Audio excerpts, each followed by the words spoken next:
Students welcome to this lecture. इस lecture में हम डिस्कस करेंगे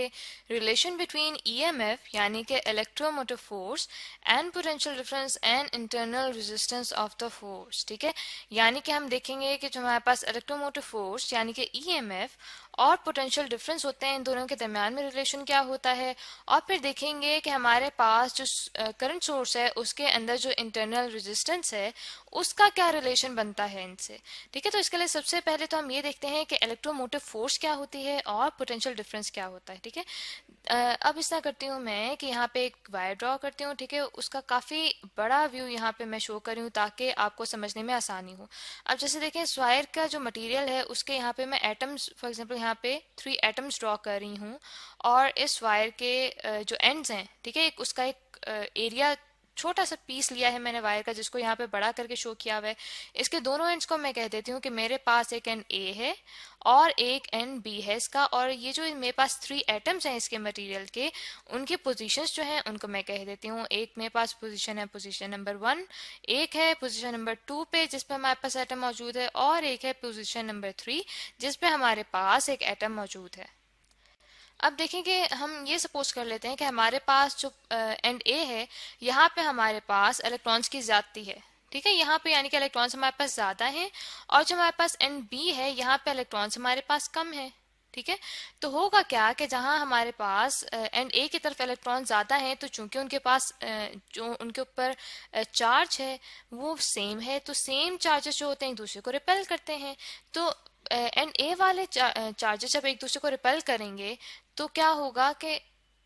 जो इलेक्ट्रॉन्स हैं वो अट्रैक्ट होंगे एन बी की तरफ, क्योंकि वहां पे इलेक्ट्रॉन्स की कमी है। तो हमारे पास करंट फ्लो होना शुरू होगा, क्योंकि हमारे पास इलेक्ट्रॉन्स जो हैं वो मूव करना शुरू होंगे from end A to end B. अब देखिए, ये जब मूव करना शुरू होंगे, इनकी मूवमेंट को हम यहाँ पे डिस्कस करते हैं कि कैसे मूव करेंगे। अब जैसे यहाँ पे मेरे पास जो एटम नंबर 1, 2 और 3 पोजिशन पे हैं, वहां पे हम देखते हैं कि यहाँ पे इन एटम्स के अंदर इलेक्ट्रॉन्स भी मौजूद होंगे। ठीक है, तो होगा क्या कि हमारे पास फॉर एग्जांपल पोजीशन नंबर 3 से इलेक्ट्रॉन मूव किया एंड बी की तरफ। ठीक है, तो हमारे पास क्या होगा कि हमारे पास इस पोजीशन पे एक इलेक्ट्रॉन कम हो जाएगा एटम में से। ठीक है, तो दैट मीन्स कि हमारे पास पोजीशन नंबर 3 पे जो है यहाँ पे पॉजिटिव चार्ज आ जाएगा। ठीक है, क्योंकि पॉजिटिव चार्ज हमें ये शो करता है कि किसी जगह से कितने इलेक्ट्रॉन्स की कमी हुई है। तो अब हम देखते हैं कि आगे हमारे पास क्या होगा कि चूंकि हमारे पास पोजीशन नंबर 3 पे कमी हो गई है इलेक्ट्रॉन की, तो पोजीशन नंबर 2 वाला जो इलेक्ट्रॉन है वो मूव करेगा पोजीशन नंबर 3 की तरफ।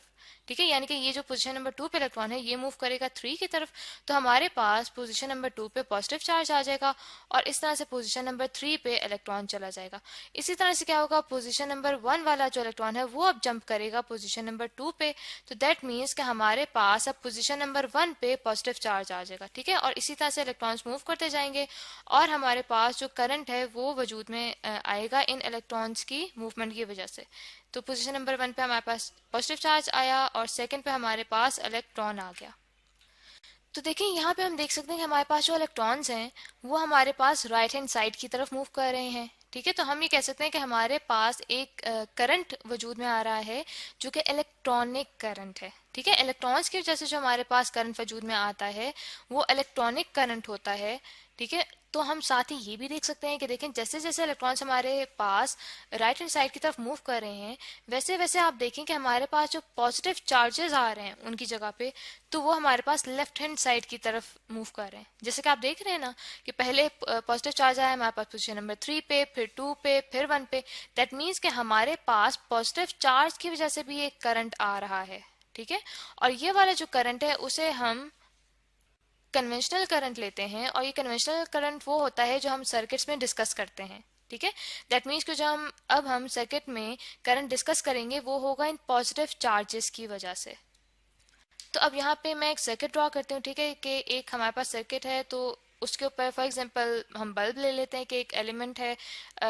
बल्ब की शक्ल में हमने यहाँ पे लगा दिया कि हमारे पास सर्किट में एक बल्ब मौजूद है, और इसी सर्किट में हमारे पास एक बैटरी भी मौजूद है। ठीक है, जिसका पॉजिटिव और नेगेटिव टर्मिनल आपको शो कर दिया है। तो होगा क्या कि हमारे पास जब इन पॉजिटिव चार्जेस की वजह से करंट वजूद में आएगा, इस सर्किट में फ्लो करेगा, तो हम देख सकते हैं कि पॉजिटिव चार्जेस को पॉजिटिव टर्मिनल से नेगेटिव टर्मिनल की तरफ जाते हुए कोई मसला नहीं हो रहा, क्योंकि वो ऑटोमेटिकली अट्रैक्ट हो रहे हैं नेगेटिव टर्मिनल की तरफ। ठीक है, तो हमारे पास जो काम हो रहा है इस सर्किट में from positive to negative terminal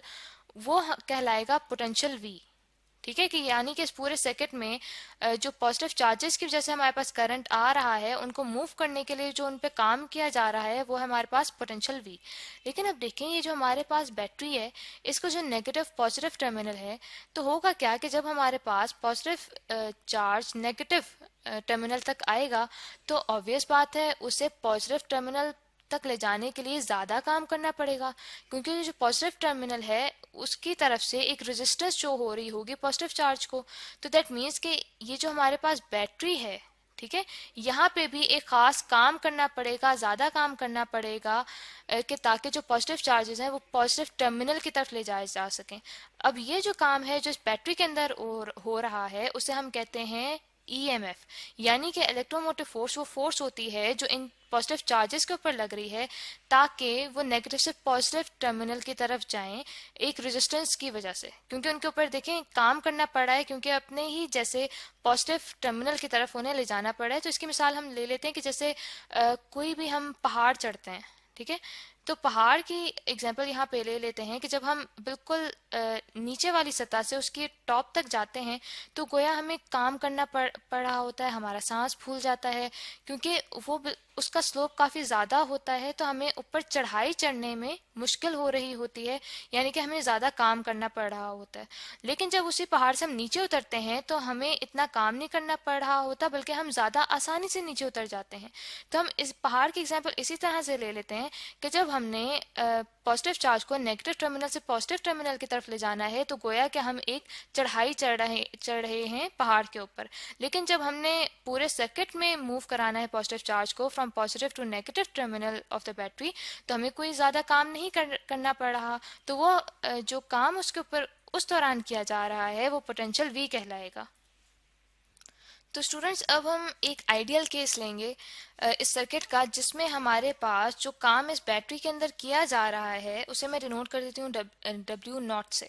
वो इक्वल होगा हमारे पास उस काम के जो कि इस सर्किट में किया जा रहा है, यानी कि जो बैटरी के अंदर काम किया जा रहा है वो इक्वल हो जाएगा हमारे पास एक्सटर्नल वर्क के, ठीक है, जो कि इस पूरे सर्किट में किया जा रहा है। अब ये हमने आइडियल केस क्यों लिया है, क्योंकि हम जानते हैं कि जब भी हमने कंपैरिजन करना होता है तो सबसे पहले हम एक आइडियल केस रखते हैं और उसी से हम सारे केसेस को कंपेयर करते हैं। मिसाल के तौर पे कोई हम कप देखते हैं, ठीक है, तो कप हम देखते हैं कि वो बहुत अच्छा है तो हम उसे अपना आइडियल कह देते हैं कि ये जो कप है ये बहुत अच्छी शेप का है और ये बहुत अच्छे मटेरियल का है। तो उसी तरह का हम कोई और कप बनाने की कोशिश करें तो हम उसी कप से कंपेयर करेंगे कि उसका जो मटेरियल है उसकी जो शक्ल सूरत है वो उसी एक परफेक्ट कप की तरह है कि नहीं। तो इसी तरह से जो हम आइडियल केसेस लेते हैं वो इसीलिए लेते हैं कि ताकि हम एक परफेक्ट केस के साथ हम बाकी केसेस को कंपेयर कर सकें और देख सकें कि कहाँ पे कोई कमी बेशी मौजूद है। तो यहाँ पे आप देखें कि हमने लिया है कि जो हमारे पास बैटरी में वर्क डन हो रहा है वो इक्वल है work in the external circuit में, ठीक है। तो यहाँ पे क्या होगा कि जो हमारे पास बैटरी के अंदर काम हो रहा है वो इक्वल होगा EMF E, ठीक है, इन टू IT, और ये इक्वल हो जाएगा हमारे पास I² RT, जहाँ पे जो E है वो EMF को शो कर रहा है, I जो है वो करंट को शो कर रहा है, T टाइम को शो कर रहा है और R जो है वो रेजिस्टेंस को शो कर रहा है। यानी कि फॉर एग्जांपल यहाँ पे अगर हमने ये बल्ब शो किया है एक्सटर्नल सर्किट में तो इसके अक्रॉस जितनी रेजिस्टेंस होगी उसे हमने R से डिनोट कर दिया है। तो आगे हम देखते हैं कि I से कट डाउन हो जाएगा और T से कट डाउन हो जाएगा, तो हमारे पास जो बचेगा वो बचेगा E इक्वल्स टू IR, ठीक है। तो दैट मीन्स कि जैसे कि हम जानते हैं कि जो हमारे पास ओम्स लॉ होता है वो हमें बताता है कि पोटेंशियल इक्वल होता है प्रोडक्ट के करंट और रेजिस्टेंस के। तो दैट मीन्स कि हमारे पास यहाँ पे आ जाएगा कि EMF इक्वल होता है पोटेंशियल V के, और ये हमारे पास था आइडियल केस, यानी कि बिल्कुल परफेक्ट केस जिसमें हमारे पास केस को दोबारा लिख लेते हैं। जो हमारे पास आइडियल केस आया था कि जब हमने कहा कि जो इस बैटरी में EMF जो है वो इक्वल हो रहा है हमारे पास पोटेंशियल के जो कि एक्सटर्नल सर्किट में मौजूद है हमारे पास। तो स्टूडेंट्स इसका जो रियल केस होता है वो हम नेक्स्ट वीडियो में डिस्कस करेंगे और फिर रियल केस का कंपैरिजन करेंगे आइडियल केस से कि हमारे पास एक्चुअली होता क्या है इस सर्किट में, कि हमारे पास रिलेशन इलेक्ट्रोमोटिव फोर्स और पोटेंशियल डिफरेंस में क्या आता है।